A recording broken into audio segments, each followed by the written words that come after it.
Sahanau bhunaktu sahaviryam karavavahai tejasvinavadhitamastu ma vidvishavahai.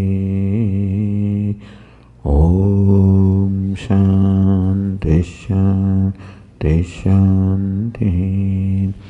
Om Purnamadav Purnamidam Purnat Purnamudachyate Purnasya Purnamadaya Purnamevavashishyate. Om Shanti Shanti Shanti. Shruti Smriti Purananam Alayam Karunalayam Namami Bhagavat Padam Shankaram Loka Shankaram Shankaram Shankaracharyam Keshavam Badarayanam Sutra Bhashya Krutau Vande Bhagavantau Punah Punah. Ishvaro Gururatmedi Murti Bheda Vibhagine Vyomavad Vyapta Dehaya Dakshinamurtaye Namaha.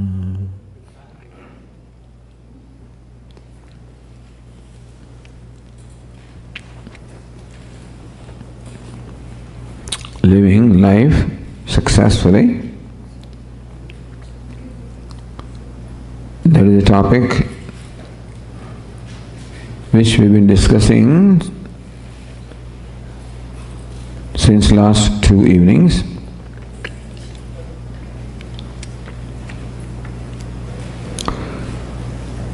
We made a point that first of all, it is important to understand what really success is, because there is a prevalent notion about what success is, and success is measured in terms of the material achievements of wealth, fame, power, etc. And we grow in the society and find that essentially the whole society has value for these material accomplishments, and they are called success. And people who have made these accomplishments are respected and praised by the whole world. And so, growing up in that atmosphere, we also value them. So wealth or fame, power become very important to us. We equate them with success in life, and we strive to achieve success through these means. Success is very important to us. Everyone wants to be successful. To become successful is a natural desire we are born with, and therefore we have to be successful. Human life is meant to be a process for being successful, and therefore every human being is trying to become successful. The main point is the understanding of success that we have. Is it the right understanding or not? And this is what we discussed. That success is not to be measured by anything external there, it's not to be measured by what I have. Success is not to be measured by what I have accomplished. Success is to be measured by what I am, really speaking. Whether I have is satisfaction with myself? Am I comfortable with myself? Am I at peace with myself?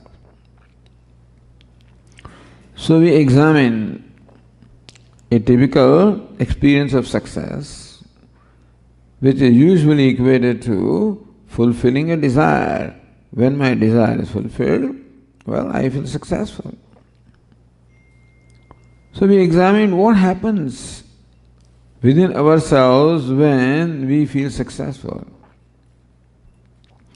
That an external event such as fulfillment of a desire, accomplishing something which I thought is important, that in fact becomes only an occasion for creating a state of mind. What happens out there, which we normally call success, meaning the accomplishment of wealth or power or fame, they become only occasion to create a state of mind which is really success, and that is state of mind when I feel good about myself, I accept myself, I approve of myself. So what causes success keeps on changing. Today it is passing examination, tomorrow it is getting admission, next time it is being selected, for a job, then it may be promotion.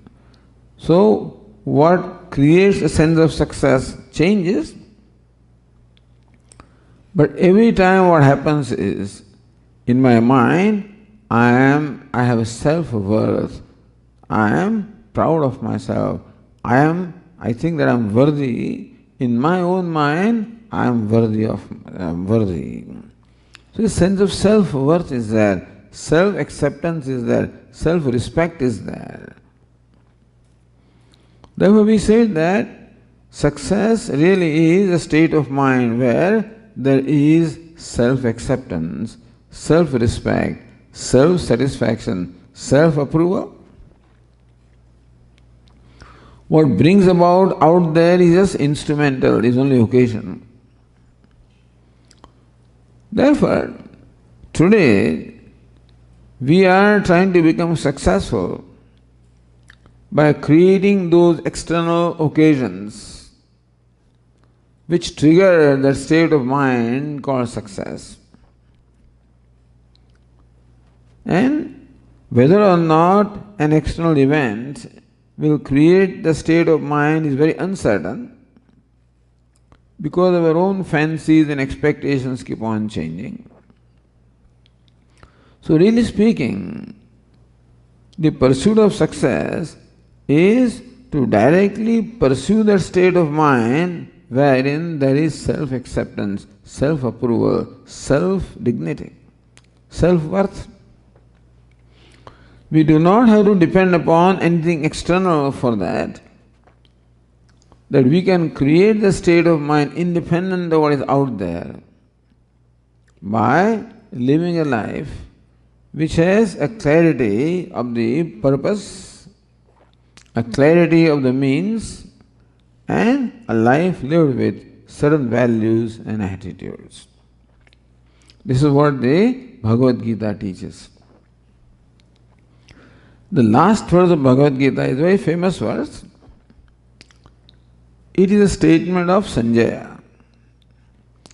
Sanjaya is a reporter who reports a dialogue between Lord Krishna and Arjuna to Dhritarashtra. And having listened to this dialogue, at the end he gives his own opinion. Matir mama, this is my opinion, my conviction, Sanjaya says. What is the conviction? Yatra Yogeshwara Krishna, Yatra Partho Dhanurdara, Tatra Shrihi Vijaya Bhutihi Dhruvanitihi Matir mama. Where there is this combination, Yatra Yogeshwara Krishna. Yogeshwara means the Lord of Yoga. Krishna is Lord Krishna. So, where there is Lord Krishna, Yatra Partho Dhanurdhara, and there is Partho Arjuna, Dhanurdhara wielding the bow. So, Partha or Arjuna wielding the bow symbolizes the Purushartha, the self-effort. And Yogeshwara Krishna symbolizes the grace of Ishvara. In case of Arjuna, Lord himself was with him. But in our case, who is Partha? That we are making the right effort. And secondly, that Ishvara is with us. Meaning that Tatra Shrihi, Sanjaya says that when this combination is there is Shrihi, Vijayaha, there is victory, Bhutihi, there is prosperity, Shrihi, there is beauty, victory, prosperity, and unfailing Nitihi means righteousness. So this is what we are seeking. We are seeking victory in our life. We are seeking wealth in our life, Shrihi, prosperity in our life. We are seeking also firm conviction and the righteousness in our life. This is called success. This success is attained by when there is a combination of Arjuna, the wielding a bow, and Lord Krishna, whose grace is what Arjuna is getting. Now we are quite familiar with the story of Mahabharata, that before the commencement of the battle of Mahabharata, both Arjuna and Duryodhana approached Lord Krishna for his help,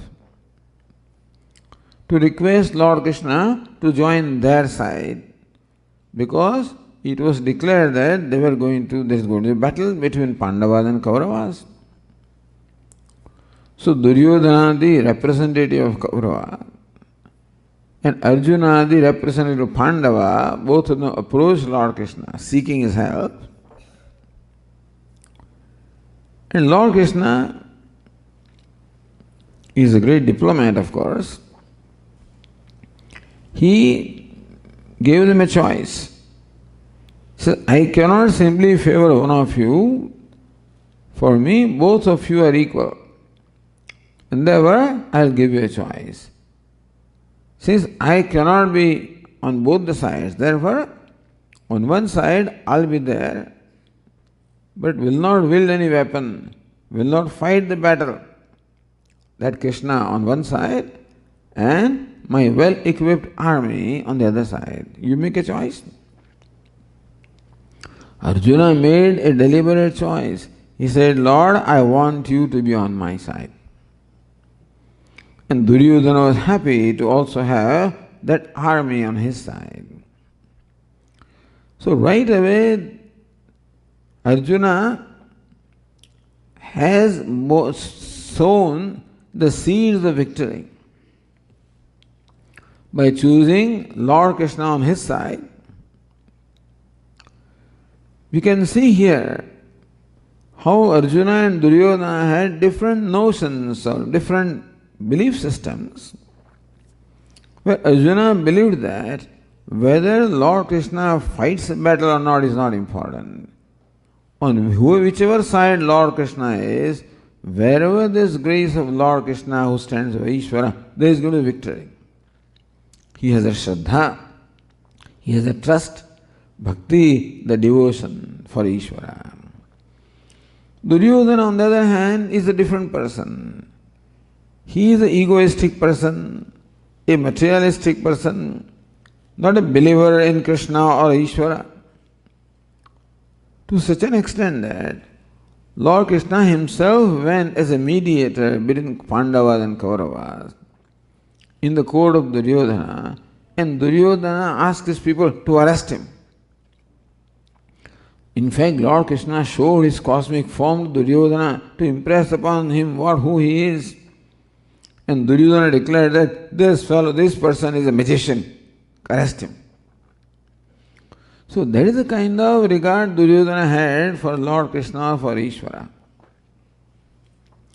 That's why Lord Krishna says in the Gita also, that people take me to be an ordinary human being and do not recognize my true nature. And even insult me. Avajananti mam mudha. So that is the Duryodhana, who is a materialist, who believes only in the material strength or the strength of the muscular strength, and therefore he is happy with the choice of the army. And he depends upon his own strength, he doesn't require grace of Ishvara. That is Duryodhana. On the other hand, Arjuna also is a very strong and powerful person. But still, he is humble, he is devoted, he has Shraddha, and he believes that it is ultimately grace of Ishvara that makes all the difference. Self-effort must be there, but then Daivam or grace is the most important factor. And thus we know who won the battle. It is the Pandavas who won the battle, because Lord Krishna was a very important factor. Sotirna khalu pandave rananadi kaivartaka keshavaha. There is a verse that describes this battle of Mahabharata with a river. Now, river extremely difficult to cross because of so many obstacles in that river. But in crossing this river of the battle of Mahabharata, the Pandavas had an advantage that Lord Krishna was a navigator, was the boatman. He successfully navigated the boat, and Pandavas won the battle. So Tirna Khalu Pandavahi Rananadi. The river of the nature of this battle was crossed over by the Kauravas because Lord Krishna was a boatman, was a navigator. So thus Sanjaya declares his own opinion, where there is a combination of Arjuna, Dhanurdhara, wielding the bow. And this is important in case of Bhagavad Gita, because right in the beginning, Arjuna declared that, now you say, I will not fight the battle. I do not see any purpose in fighting the battle. And Lord Krishna had to impart the teaching of 18 chapters, some 700 verses, to convince Arjuna that fighting this, performing duty is the right thing to do. Ultimately Arjuna said, Karishye vacharam tava. Lord, I will do your bidding, I will do exactly what you want me to do. I now have no other agenda left. That's how Arjuna is ready to do what is necessary to do. So Arjuna wielding the bow stands for a person who is ready to do what is necessary to do, where his attachments and aversions do not come in the way of influencing his decision. When in the beginning Arjuna declared that I will not fight the battle, I see no good coming out of this battle. At that time, it is attachment. For the near and dear ones who were in both sides of the army, that attachment came in the way, and that in fact distorted his perception, influenced his judgment and decision. As a result of teaching, he now has a clear perception of what is right and what is wrong, where the perception is not influenced by any attachments. What is attachment? This is mine, that is yours. What is attachment? How can I do without something? Something is very important to me. I cannot do without them. I can be happy and comfortable only when that is there, otherwise I cannot be. When my comfort, my happiness, my security depends upon something else, then I look upon that as a source of happiness, security. There is attachment because it's very important to me. Arjuna became free from attachment. Attachment is superimposition. We superimpose something more than what it has.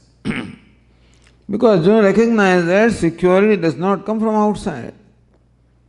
As a result of teaching of Lord Krishna, Arjuna recognized that happiness does not come from outside.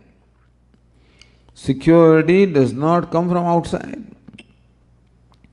Comfort does not come from outside. You have to discover that you are the source of happiness. You are the source of security. You are the source of comfort. But if I am the source of happiness or security, comfort, how come I don't feel that? That is because there are some obstacles. Like the sun is shining in the sky, and still there are times when we do not experience the light of the sun because it is covered by clouds.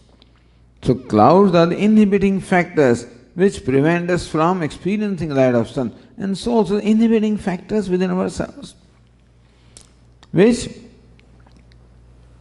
deprive us of experiencing that happiness and security which is my own nature.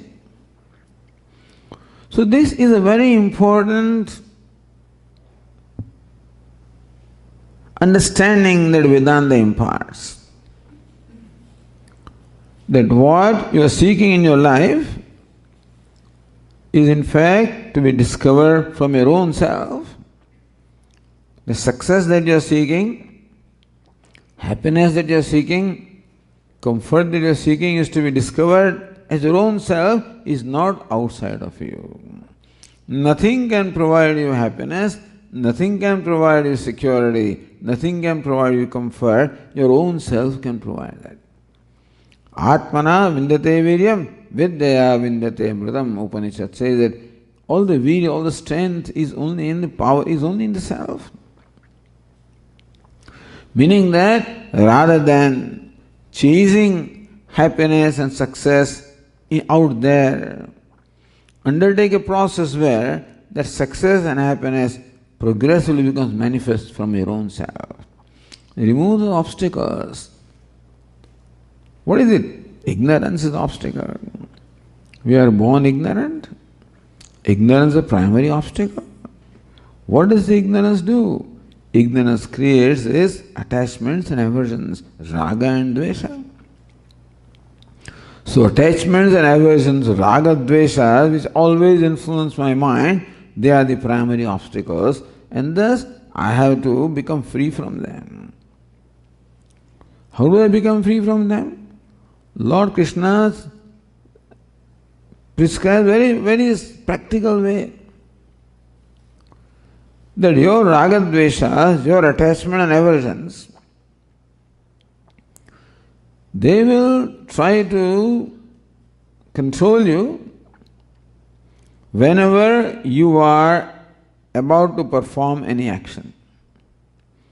Whenever I am about to do something, at that time my selfishness shows up and asks me, what is in it for me? So my selfishness is a self-centeredness that creates there are lots of room here. Oh, please come forward, there are lots of, bring them here. Don't sit at the back. Come and sit in the front, all of you. Deepak bhai, agad beso. Because then everybody sits there.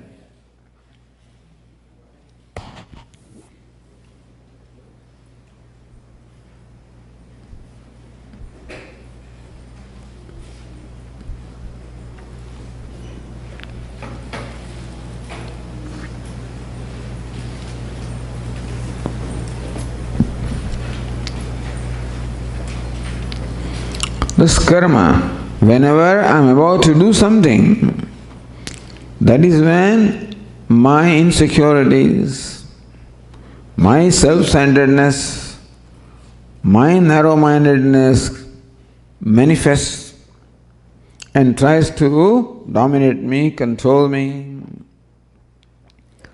There is ignorance creates insecurity, a sense of smallness, inadequacy, insecurity, that creates a self-centeredness, that creates attachment and aversion. So whoever I look upon as source of security, there is an attachment for that. Whoever I look upon as threatening my security, there is an aversion for that. And usually these attachments and aversions, likes and dislikes, they prompt all my behavior. Whatever I do is usually prompted by likes and dislikes. Meaning I do what I like, avoid what I do not like. I favor those whom I like and I am partial to those whom I like, I am cruel to those whom I dislike. So in my behavior, constantly partiality and cruelty constantly manifests in very subtle way. It may or may not be very evident, but in very subtle way. That when of the two persons whom I like, partiality will I will give a little more comfortable seat.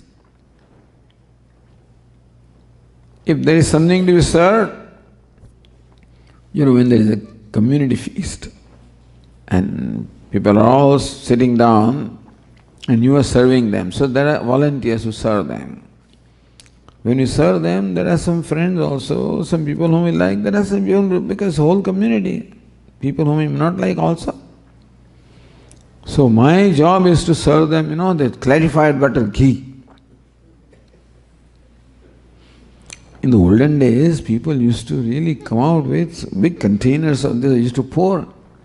People had some value for it. The more ghee you eat, more greater the longevity. Ayurveda says Ayurveda Ghritam.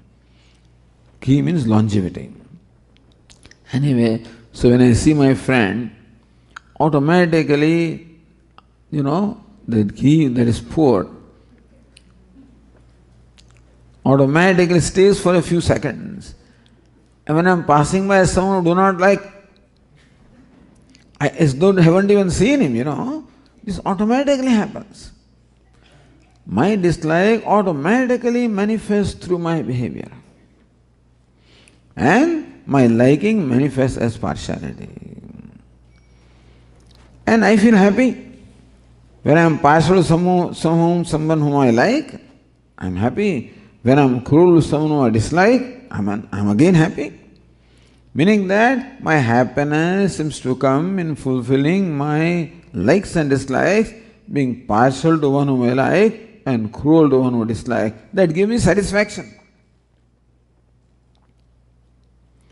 Unfortunately, more I try to satisfy these likes and dislikes, more demanding they become, like pouring butter in the fire, as I said yesterday, and therefore I become more and more controlled by my likes and dislikes, by my cravings and anger and greed, and all these negative tendencies, they get more and more encouragement from me, and thus I become more controlled by them. Thus I become a slave of my mind. My own mind becomes my enemy. I find that I am not at peace with myself. I am not comfortable with myself. The fact that we need so much escape distraction. Somebody told me in Satsang, Swami, I am comfortable with myself. Very good, I am happy to know that you are comfortable with yourself. So, do you get bored sometimes? Yes, that bored I get sometimes. Do you need to watch TV? Yes, I need to watch TV. Do you need Facebook? That I do need. Do you need this and that? All sorts of distraction I need, distractions.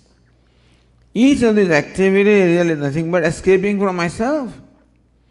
All the distractions are self-escape distractions, meaning that I am trying to escape from myself because I am not comfortable with myself. Moment that I am by myself, that mind shows up, and all my likes and dislikes, all the impulses, all of them show up and create a tremendous amount of storm in my mind, a restlessness in my mind. I don't know how to deal with my own mind, and therefore I engage my mind in something else, distract my mind. Like when the child is also sometimes is it is very demanding. I want this, I want this, I want this. The mother, you just distracts it. Like these parents can be pretty clever creatures, So there is a family, husband and wife, and there is a child sitting behind in a motorbike, and they are going.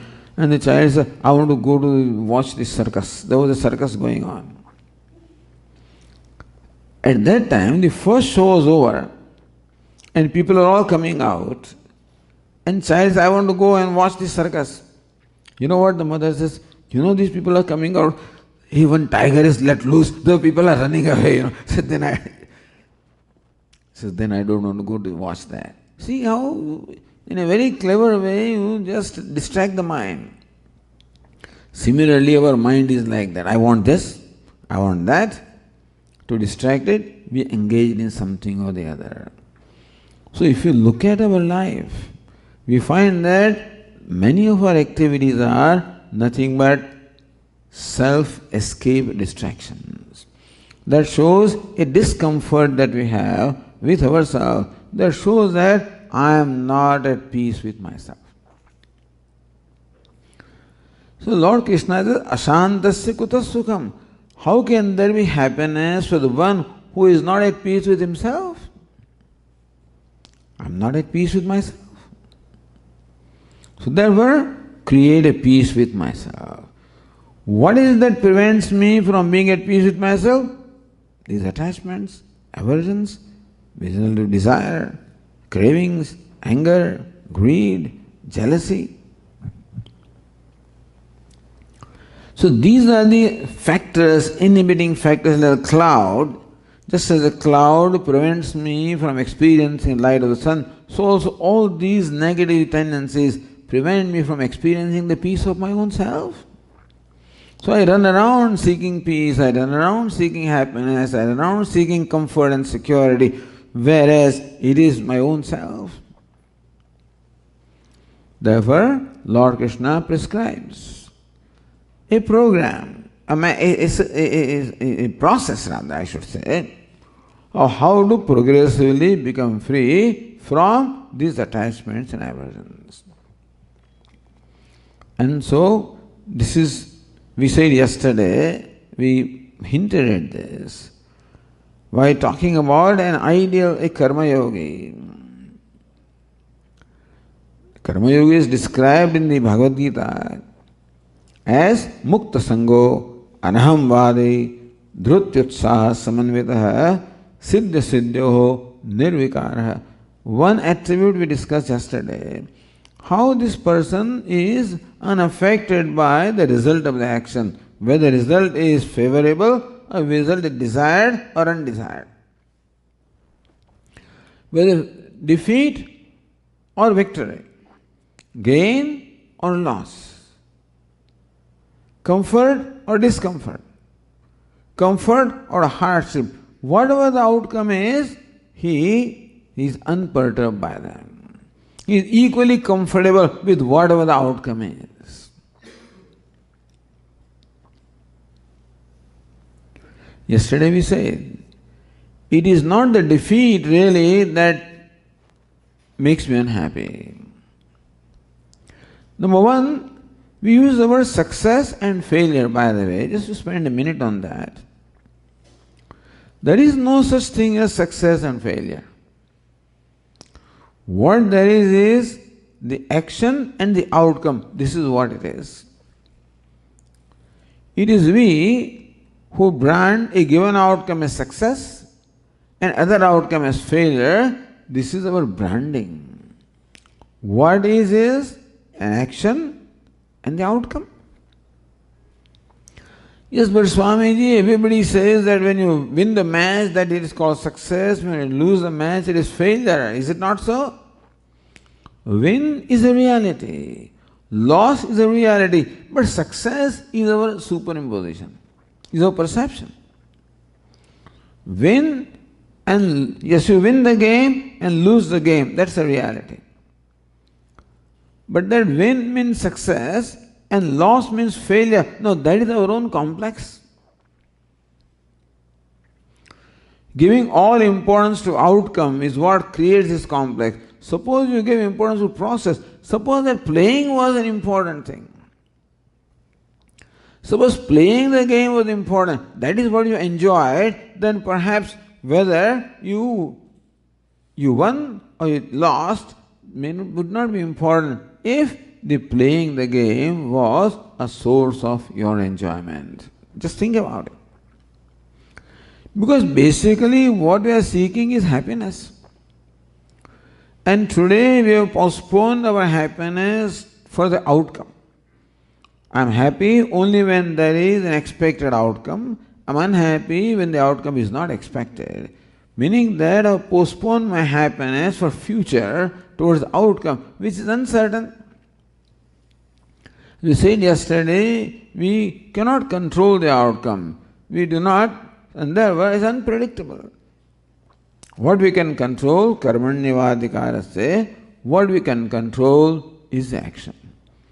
So we said yesterday, do not brand yourself a failure just because the outcome is not what is expected.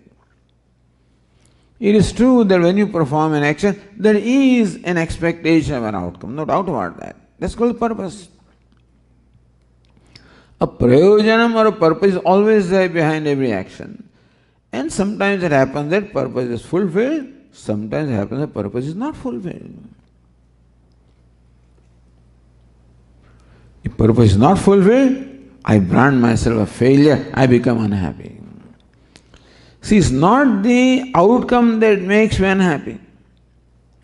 First of all, I brand the outcome as failure. And secondly, I brand myself a failure. See, two things are happening. What is reality is action and outcome. These are the realities of life. That some result is achieved or not achieved, that's the reality. But that a result is not achieved is called failure. Now that is our branding that.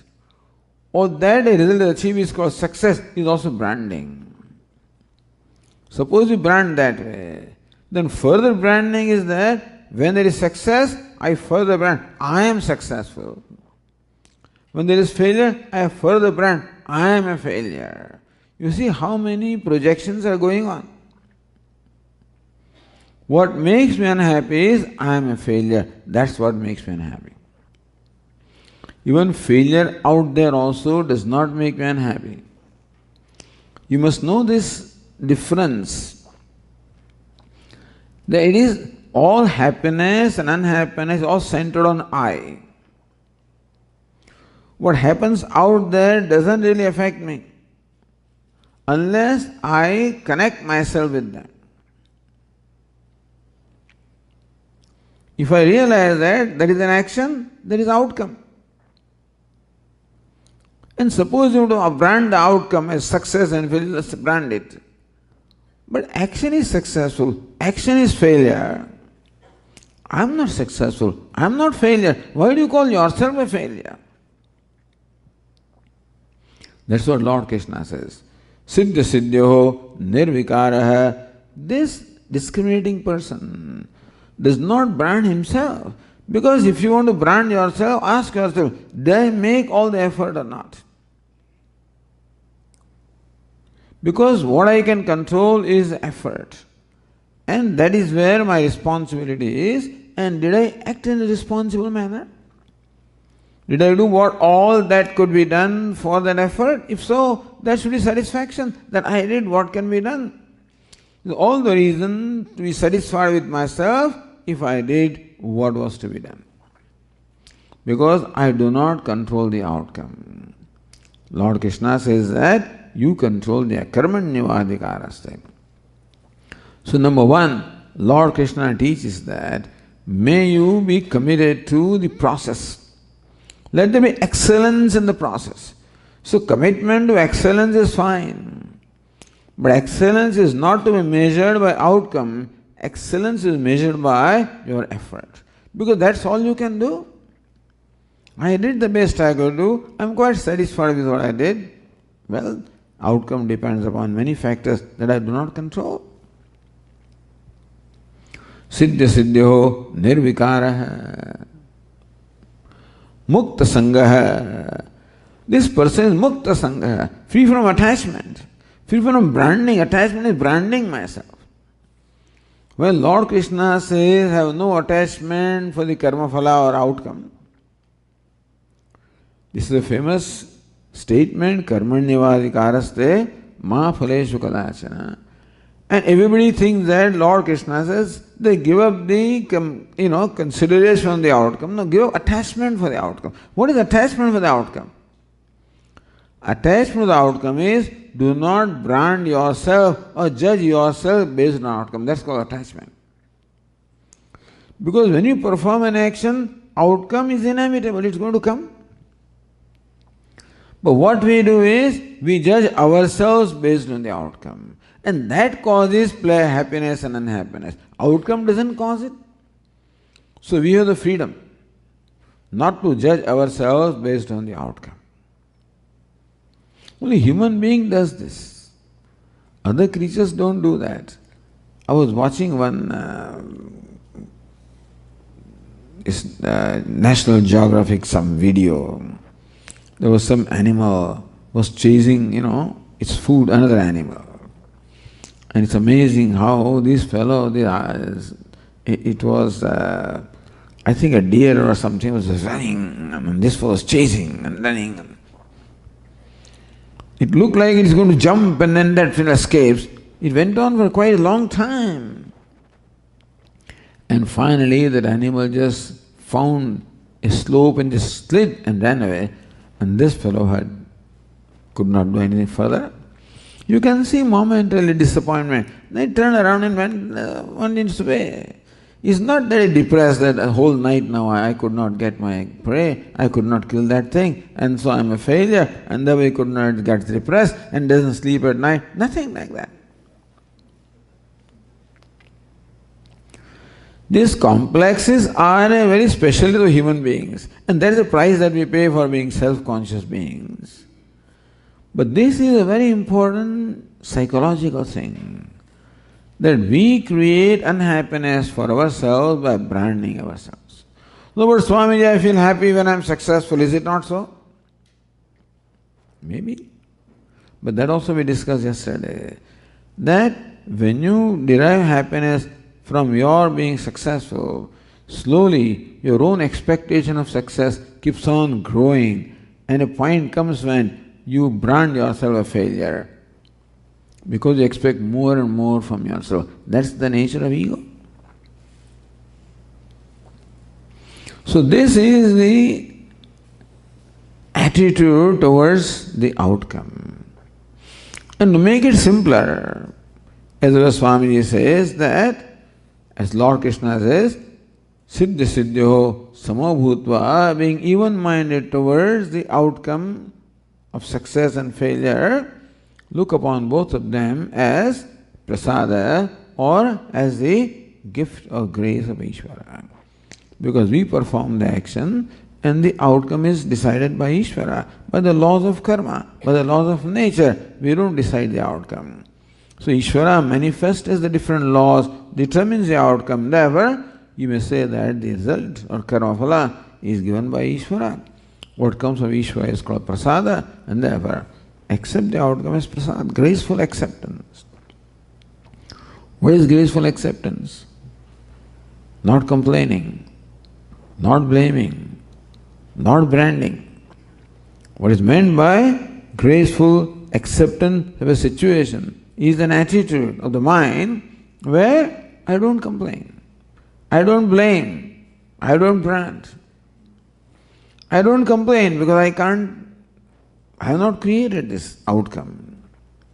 I don't brand, I don't superimpose, just objectivity. This is the outcome, this is law of karma, Ishvara has given the outcome, and if I am bhakta or devotee of Ishvara, then I know that Ishvara always means well, and therefore when he has given me something, there must be a reason. That's how a devotee accepts the outcome as prasada. So first step is this prasada buddhi. We discuss every time, in every lecture series, prasada buddhi comes always. I don't want to dwell too much upon that. But accepting the situation as Ishvara's prasada. And particularly when the situation is not favorable. When it is favorable, we have no difficulty in accepting as prasada, because when prasada is sweet, it is good. When it is bitter, then there is a problem. When prasada is bitter, that is when there is a problem. But sometimes bitter things also may be good for us. This story also we told you in the past. They said there is Kerala, bitter gourd is good for our health. But bitter gourd being bitter, generally you don't like it. So, our Swamiji also was one of those who did not like in his young days, did not like bitter gourd, and so he avoided them.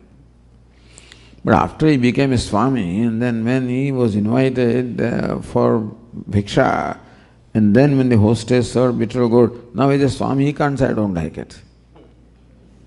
Swami is supposed to like everything. And so he also prasada, okay, bitter gourd is fine. But his policy is deal with the unpleasant first. So that pleasant, is left for you to enjoy. So let me finish this bitter gourd first so that I can enjoy the rest of the meal. He finished it. Indian hostess being what it is, Swami seems to have liked it and then dumped the second helping. They don't, in at least West they ask you, would you care for more? They don't ask in India, they serve. So what can you do? Again he finished these, second helping. A third helping came. And he did not stop there. Next day when Swami went for bhiksha, that lady would ask the first lady, what does Swami like? Oh, Swami likes bitter gourd. And there's a news spread everywhere. For 15 days, morning and evening, Swami is bitter gourd. For lunch and dinner, lunch and dinner. But what happened in that process, he started liking it. So even the unpleasant also, which comes to us, if we accept it gracefully, in course of time we develop the capacity to see what is good in that also, and slowly we start liking it. If there is the Shraddha in that. And so, prasada buddhi, number one. And karma also, Lord Krishna says, that niyatam kuru karmatvam, may you do what is assigned to you, what is your duty, what is the right thing to do. So while performing action, the attitude is doing what is right. While accepting the outcome, the attitude is accept it as prasada of the Ishvara. While doing action, you do what is right because it is your responsibility to do what is right. And what is right may not always be convenient. What is right is to be truthful. What is right is to be honest. What is right is to be charitable. What is right is really to act in a spirit of contributor. That's what Lord Krishna teaches in the Bhagavad Gita, that look, the whole universe also acts on the spirit of yajna or contribution. So you also join that, you also become a contributor, and therefore mere actions also you perform as an offering. Swakarmana tvabhyarcha siddhim vindati manavaha. Lord Krishna says Ishvara is everywhere. Yatah pravrittir bhutanam yena sarvidam tadam. Ishvara is everywhere. Sometimes the question is asked, where is God? Vedanta answers, where is God not? Yatah pravritti, if you want to see God, then Lord Krishna gives this description of God. Yatah pravrittir bhutanam, the one who impels all the activities of all the beings. One who impels all the activities of all the beings. Right now, we don't have to go anywhere far to appreciate the presence of Ishvara. One who impels the activity of the speaking is an activity. Yatah pravritti, who makes this possible? Who makes this act of speaking possible? Whose grace makes it possible? Swami is organ of speech, but the organ of speech functions. And if you ask the doctors, then you will find out, what it takes for the organ of speech to function and produce the speech. We take it for granted, but so many things are involved. If one somewhere, some neuron here and there goes, then it doesn't work. What it takes for the hand to rise, and what it takes for the legs to walk, and what it takes for the speech to speak, and what it takes every action to take place is so many factors are involved. In fact, we find that the whole universe is involved in any action that takes place. So when the whole universe contributes to it, then any action is possible. So all actions are ultimately impelled by Ishvara, by His grace that every action takes place. That I'm able to do something is because of Ishvara's grace. So the intelligent man is always a very humble person. Is only an immature person who is arrogant or proud and he thinks that I did something.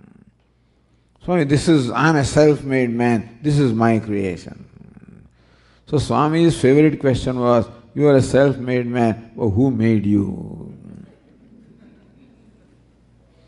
I did this, but who enabled you to do that? Who gave you? Lord Krishna says, Buddhir buddhimatam asmi, tejas tejasvinamaham. I am the intellect, I am the intelligence of the intelligent. I am the brilliance of the brilliant. The strength of the strong. He is present every moment as the strength of the strong, as the intelligence of the intelligent, as brilliance of the brilliant. Tapaschasvitas, of the austerity of those who are austere. He is the impeller of all activities. Mattas sarvam pravartate. Aham sarvasya prabhava. Mattas sarvam pravartate. Lord Krishna says, I am the origin of everything and everything is impelled by me. Wherever you see any activity, understand that I am there.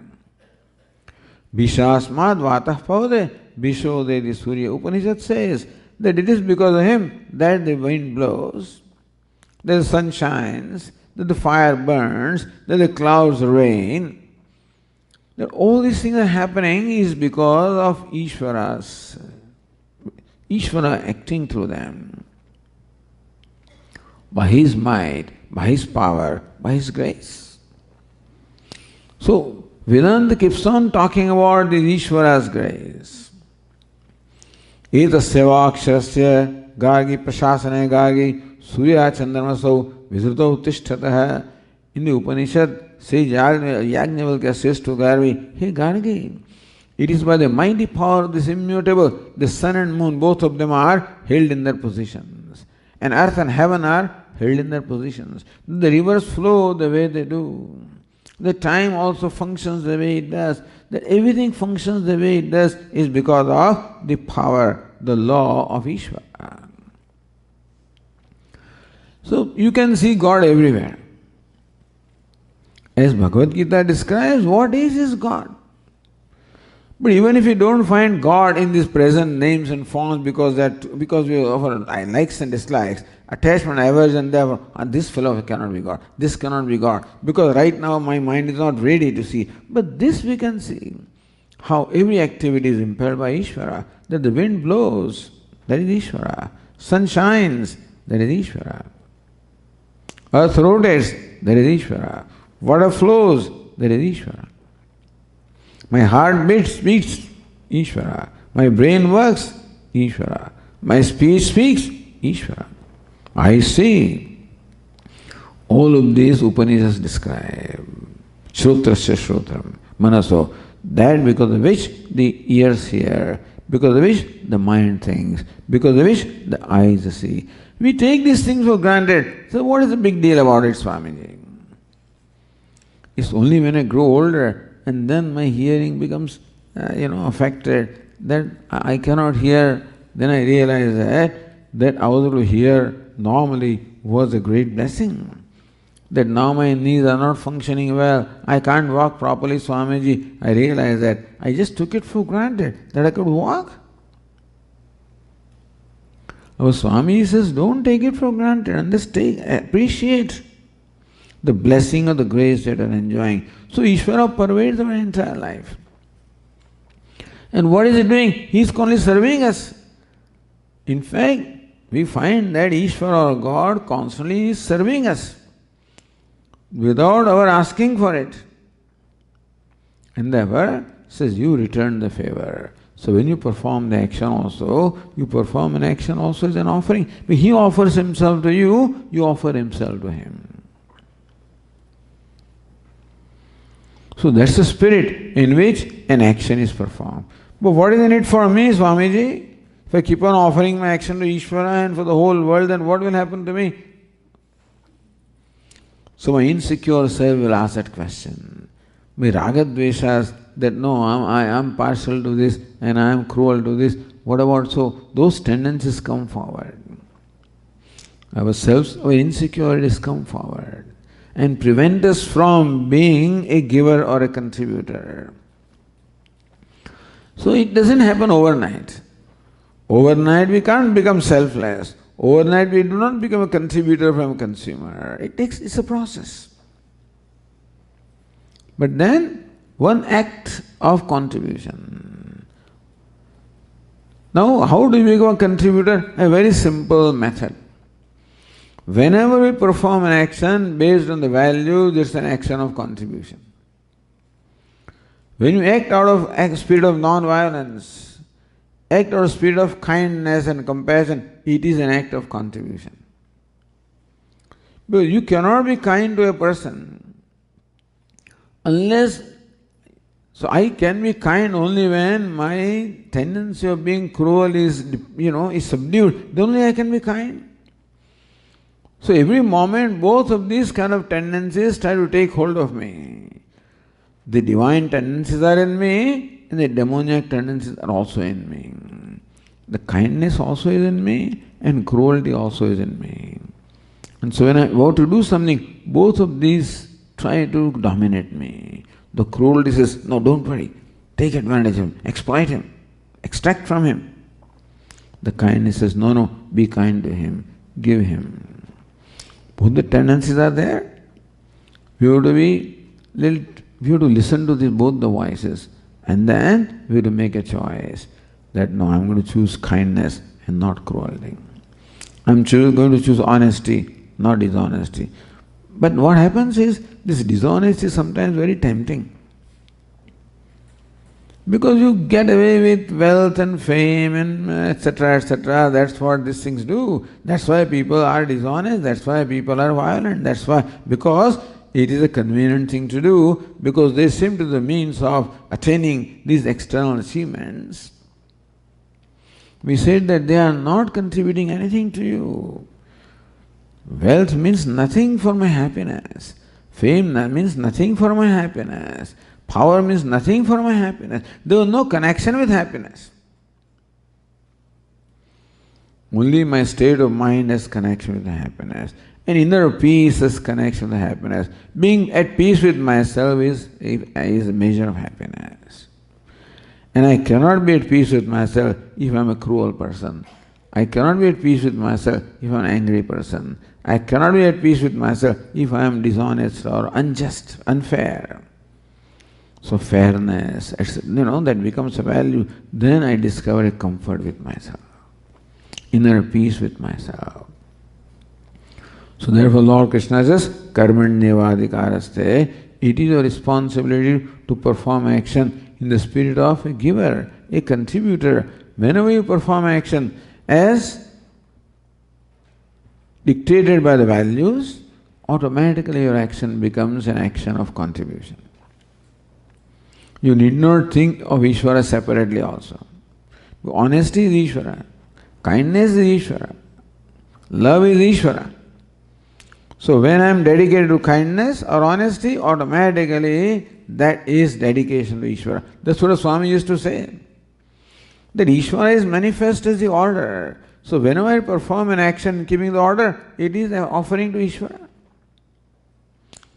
So just by being honest, by being truthful, by being non-violent, by being kind, by being compassionate, I become a bhakta or a devotee of Ishvara, because in that form Ishvara alone is manifest. So this is the way of attaining success. Because kindness, as I said, is my true nature. Cruelty is not my nature. And every time that I am kind, I am invoking my true nature, invoking a desirable self, a self with which I am comfortable, with which I feel self-worth. So thus, this process of success is performing action that is right, even though there may be an impulse of doing what is convenient, but do what is right. The choice is between the short-term gain and long-term pain. or short-term pain and long-term gain. Doing right is often painful, but short-term pain gives long-term gain. Doing convenient is often very easy, short-term gain but long-term pain. So we must always remember this equation. Short-term pain, long-term gain. Short-term gain, long-term pain. Therefore, if the bitter gourd comes to you, short-term pain. Take it, short-term pain.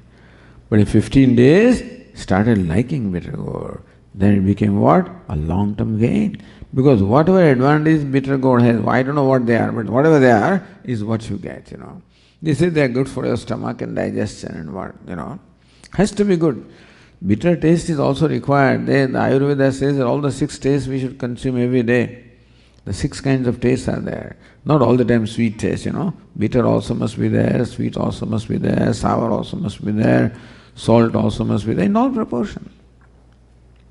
Pungent also must be there. So in the beginning, doing what is right may be bitter. But I realize that the bitterness ultimately is meant for my mental health, my spiritual health, then I undertake that. Mukta sangaha anaham vadi dhrutyutsaha samanvita mukta sangaha. One is unattached. One who doesn't do things for a certain success or failure, one who does things that is right. No attachment to the outcome, attachment to the process, attachment to what is right. Whatever outcome comes, I am willing to accept it as grace of Ishvara. Anaham vadi. He doesn't have ahankara, doesn't have pride, doesn't have arrogance. A karma yogi always is a very humble person, recognizes that whatever I do is because of grace of Ishvara. He recognizes himself, looks upon himself as an instrument in hands of Ishvara. Ultimately, Ishvara alone does everything. We are just instruments in his hands. That's what Lord Krishna showed in the Bhagavad Gita, in the 11th chapter, when he shows his cosmic form. Arjuna requested Lord Krishna to show the cosmic form, which Lord Krishna obliged. But slowly this cosmic form became very cruel and very frightening, and Arjuna found that the soldiers of both the armies were walking into the jaws of death. That was Lord Krishna's mouth. He was frightened. He says, Lord, why have you presented yourself before me in this frightening form? What's the reason? What is the purpose? Lord Krishna says that I have presented myself as the very death, as very destruction, and I am going to devour everybody in both the armies. Arjuna, in fact, I have already devoured them, I have already done the job, already killed them. The people from whom you fear, Bhishma, Drona, Karna, Jayadratha, understand all of them are gone.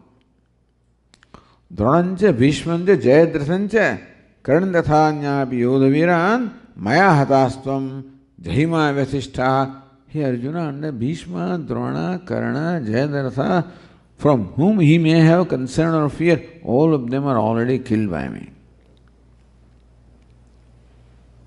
You kill them, you make a show, world will think that you, Arjuna, killed them. In fact, I have done the job.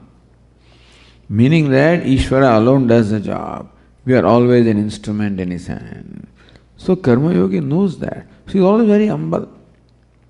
Recognizing the role of Ishvara in his life, the grace of Ishvara in his life, and enjoys that grace.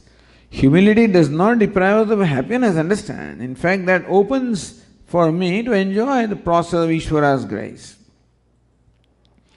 When I am arrogant or egoistic, I think I am doing something, then I am depriving the joy of the grace of Ishvara. Mukta sangaha anaham vadi dhrutyutsaha samanvitaha. That creates in him dhruti, dhairya. This process of doing what is right brings about pain, hardship, obstacles also. You require dhruti, you require the conviction and determination that I will do what is right regardless of whether it is convenient or not. You can see in the life of all the great people that no great achievements have taken place without going through or overcoming number of obstacles. Don't think that the freedom of India came with a number of obstacles. And you read the life of Mahatma Gandhi, how many obstacles came? But conviction that ahimsa is my weapon and satya is my process. So non-violence is my weapon or my goal, and truthfulness is the means of achieving that goal. But I'll be conviction about the right means. Dhruti, utsaha, that gives you utsaha or enthusiasm, work with utsaha, commitment. Because when these factors of attachment, aversion, etc. are not there to affect you, when the concern about the outcome is not there, when your attention totally is on the process and you're enjoying the process, then there is an enthusiasm also because you enjoy what you're doing. Lord Krishna says, don't postpone your happiness for the outcome. The fact that you're doing something, that's a great thing. Enjoy it, it's your contribution. But Swami, what do I contribute? I'm just a little accountant sitting in a corner. What is my contribution? Everybody contributes to the whole universal scheme of things, and we are also part of it. Depending on how I look at my place, I may look up at my place as nothing, I am insignificant, I don't count, or, hey, you are an accountant, do your job well. That way you are contributing to the, the proper system of your employer. And then employer does it more efficiently because of your contribution. And then his business also, you contribute into his success. And to the service of the society, to service of the universe. Thus everybody directly or indirectly contributes to the universe. We have to see that connection. So one meditation can be, in the morning, that this is what I do today. In what way is it connected to, in what way am I contributing to the universe? I'm cooking, Swami. What is it's a mundane thing, every day same thing. This is a drudgery. What do you vacuum cleaning, laundry, cooking? What does it contribute? It does. So you're doing laundry, people will have good clothes, clean clothes. You put your heart into that, and that way you contribute to happiness. Person is happy when they get clean, nice clothes.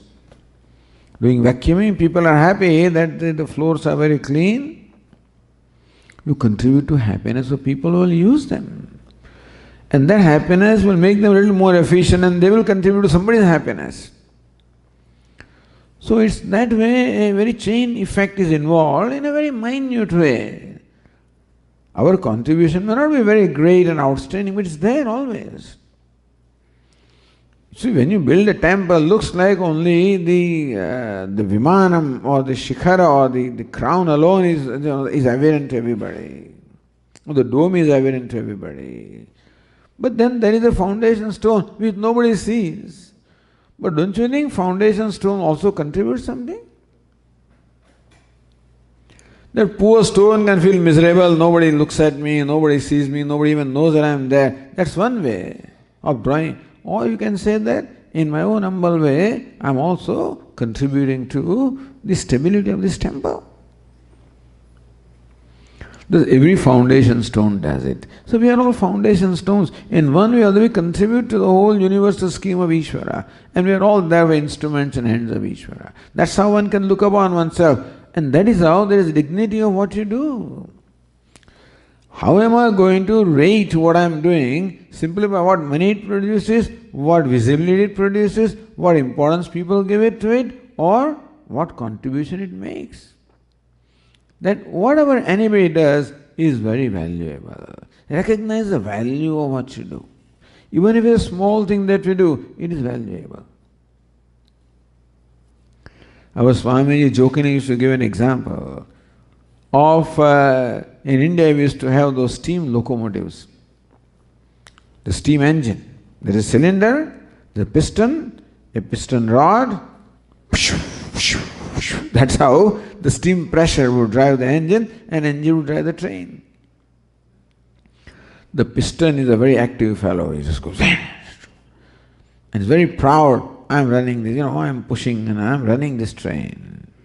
And there was a little nut which was steady, not doing anything. And this piston is a huge thing and very active, and always making fun of this nut. You fellow don't do anything, just sitting there idle. Look at me, how active I am, how I contribute to running the train. So poor nut always felt very inferior and very small, insignificant. I'm doing nothing. Just sitting there tight, that's all I'm doing. So nut thought that let me also do something, So let me also turn. Started turning. And when it turned, it came out. Whole piston came out. Piston could not do without that small nut. Everybody has to contribute. I am not suggesting we should be proud of ourselves, but at the same time we should value ourselves. For whatever place we have, no action is superior, no action is inferior, every action is valuable. And therefore, value myself for what I do. Whatever Ishvara has given me, whatever role he has given me, whatever task he has given me, I welcome it. No task is superior, no task is inferior. See, in the olden days in India, there was this caste system which is very much maligned and criticized, and people are perhaps hesitant to talk about it. The caste system, where the whole society was organized. How is it organized? That every member of the society got an opportunity to contribute towards running the entire society, and everybody was given a task which was compatible to the person's aptitude and skills. But everybody is born with certain skills and aptitudes, and everybody can do a certain task better than others. In the way, carpenter is carpenter, a mason is a mason, a farmer is a farmer, a merchant is a merchant, a pandita is a pandita, a scholar. So everybody is a unique person. And depending upon their disposition, they were all assigned different duties or different tasks. And together, the whole society ran in a very smooth manner. So each one contributed to the functioning of society, and in turn, the society contributed to them. And therefore there is a growth both of the society as well as the individual. And the carpenter did not feel that I am inferior to a Brahmana who is reciting Vedic mantras and doing this, or like a scholar who is giving discourses, and I am nobody. Everybody has its own dignity. And everybody makes his own contribution. Because you require everything to run this society. In our body also there are different kinds of limbs, and generally the head is the most, it's called Uttamanga, most prominent. Everybody looks at the head only, nobody looks at the feet. When you meet the person, you look at the face, look at the eyes, look at the glasses, look at the hairstyle, whatever it is that you look at. That's where people focus their attention, is it not so? Generally people don't focus attention on trying to paint their legs and things, stuff like that. Nobody looks at other, they all look at the face and head, Uttamanga. So we think that that's the only limb that has to contribute, organ, every cell has to contribute. Legs also have to contribute. Without legs, how is the body going to from one place to the other? It carries the burden of the whole body. So legs also as important as the head is, as important as the arms are, as important as the stomach is, as important as every cell is. Anahamvadi. So a karma yogi doesn't have any ahankara, doesn't have any arrogance, doesn't have any pride. He is humble and he respects whatever comes on his share, and therefore honors and values what his role is. Trutyutsahasam. So when these external factors are not there to dampen your enthusiasm, then enthusiasm comes for doing whatever you are required to do. Dhruti, dhairya, if there are obstacles, you have the determination to overcome the obstacles. Siddhi siddhyoho nirvikara. When you enjoy the process, the outcome does not remain important. Because what is important is happiness. If happiness comes from the very process, very action, what does it matter what the outcome is? Only when my happiness is postponed to the outcome, then outcome becomes very important. So that's today. The outcome has become so important that the process has lost its importance. So Lord Krishna says, Karmanyavadikaraste ma phaleshu kadachana. Understand karma, or the process is more important. That's what you control. And therefore, may you enjoy the process. May you love what you do. Enjoy what you do. Be happy with what you do. Value what you do. I mean, I'm just a housewife. Oh, what do you mean housewife? So that's a very important thing. Everything is important. Nobody these days, because you measure everything in terms of income, and housewife doesn't make an income. And so what's a value? So the world does not value, just a housewife. Whether the world values or not, we have to value ourselves and recognize the contribution that we make, and make it with all enthusiasm, with commitment. No task is superior, no task is inferior. Every task is valuable. Otherwise, you would not have been there. Ishvara has created, he would not have created the task had it not been required for the functioning of the system. So, this is how process of discovering an inner peace, inner comfort, self-acceptance.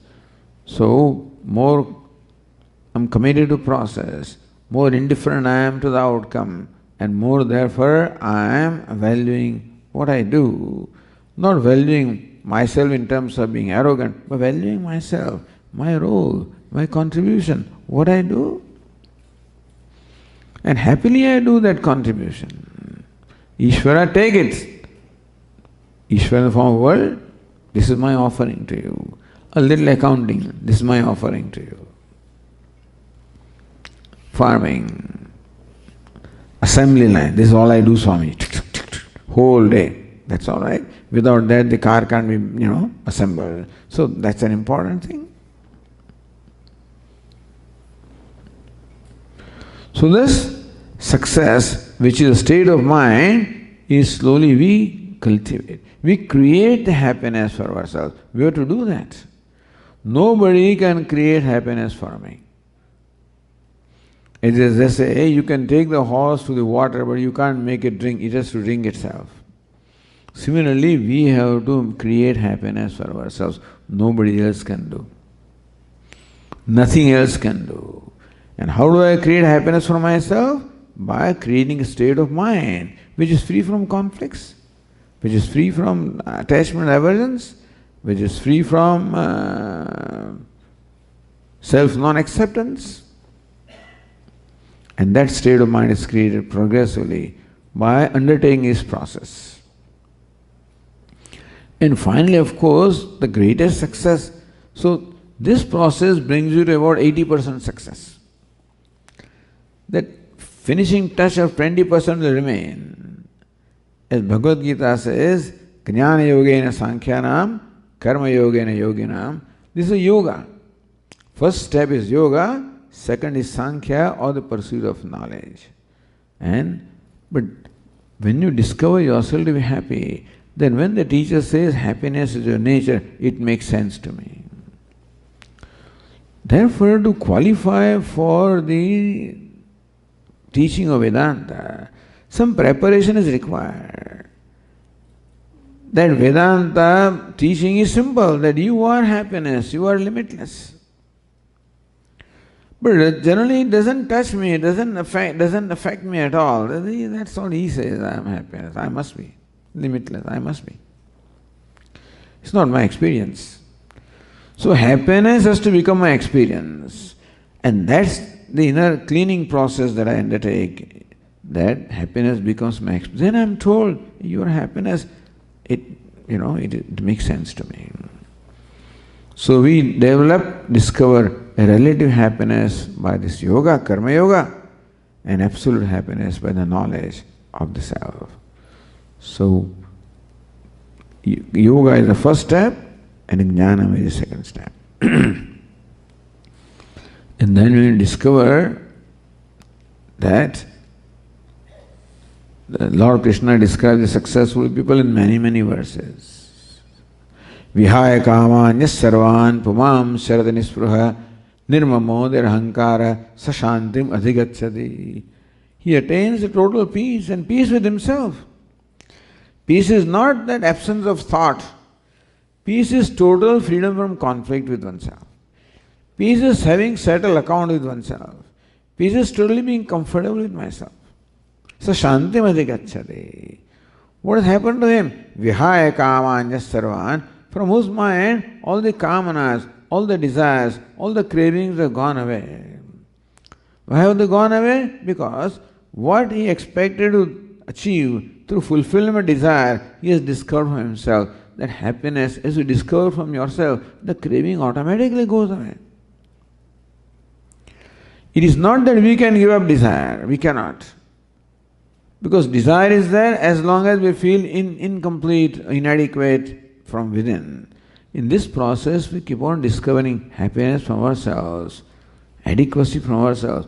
Automatically desires start going away. Vihaya kaman, they completely leave him. Pumam shrada nispruha. He just now wanders about, meaning totally unattached to anything. He doesn't need even a place for a feeling security, doesn't need a given situation to feel secure, because he has discovered that comfort and security from himself. So he is at home anywhere. Nispruha, no spruha, no expectation, no demands, totally a non-demanding person. Meaning that one is comfortable with what is. So ultimately, developing comfort with what is first develop comfort with what I am, and then developing comfort with what is. Because Upanishad says, what is complete, what is Purnam. Nirmamo nirahankara, no mamakara, no ahankara, no possessions he requires for feeling sense of security, no ahankara, no pride, visibility requires to feel good about himself. Sashantim adhigacchati, he attains the shanti or the peace.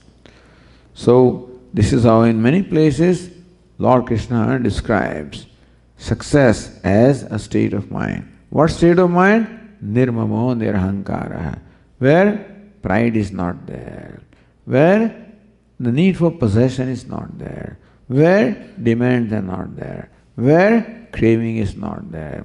Because all of these are products of ignorance, all of these are extraneous things, they are not inherent in us, therefore they all can be given up by the right way of living, by the right attitudes, the right values, and the right process. We slowly get rid of all these factors, negativities, and then own up our true nature. And that is success, because Atma is success. So more I own up myself, more successful I am. So that's how living life successfully. Where we every moment we live successfully. Every moment you do what is right, you are successful. Every time we are free from attachment, aversion, we are successful. And so it's not that success will come someday. You keep feeling success every moment. And that leads to an abiding success. So that's what Bhagavad Gita teaches, the living life successfully. So here we conclude our talks. And we have made announcement that if there are any questions, if anybody has written, we may take a few minutes to answer them.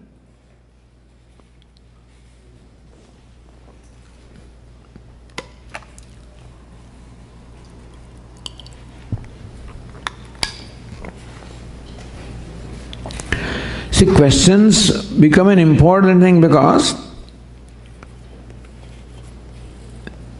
naturally people want all these talks to be relevant to them. What we say here it generally applies to everybody. But how does it apply to me? What does it mean to me is what a person will want to know, and that's how the questions come. And therefore they should be useful to everybody.